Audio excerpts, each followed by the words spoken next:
Student एक आखिरी question है SW में आपका प्रिपेयर अकाउंटिंग इक्वेशन है। पूरा ऑडियो सुन लीजिएगा, बाद में नहीं बोलेगा कि ये समझ में नहीं आया, क्योंकि मैं बारीकी से समझा दे रहा हूँ।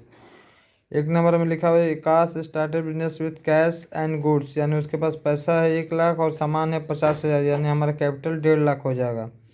दूसरा क्वेश्चन में ध्यान रखिएगा, परचेज फर्नीचर है, किसी का नाम नहीं दिया, यानी हमने नगद खरीदा, तो कैश हमारे पास से जाएगा और फर्नीचर हमारा इंक्रीज मतलब एसेट साइड में बढ़ेगा। ठीक है।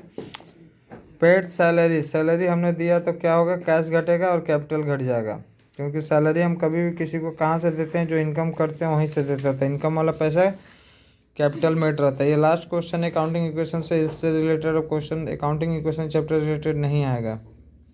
नेक्स्ट चैप्टर कल से एक्टिवेट हो जाएगा। आउटस्टैंडिंग वेजेस, स्टूडेंट यदि कोई मजदूरी तुम्हारा बकाया और तुमने पेमेंट नहीं किया तो ऐसा केस में क्या करना है, कैपिटल से घट जाएगा 2,000 रुपया और आउटस्टैंडिंग वेजेस का लायबिलिटी साइड में घर बनेगा, क्योंकि वो मेरे सिर पे एक कर्जा है। ठीक है।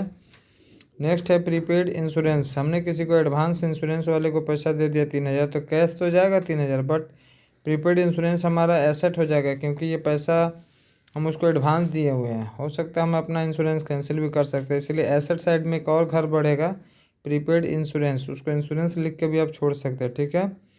नेक्स्ट क्वेश्चन है रेंट पेड इन एडवांस, यदि हमने रेंट भी एडवांस दिया तो स्टूडेंट कैश तो घटेगा, बट एडवांस रेंट का एक घर बनेगा जहाँ पर आपको ये डालना पड़ेगा एसेट साइड में एडवांस रेंट के नाम से, क्योंकि वो मेरा संपत्ति कभी भी मांग सकते हैं, क्योंकि हम अपना रूम खाली भी कर सकते हैं कि रूम में नहीं रहेंगे, मेरा एडवांस पैसा लौटाइए।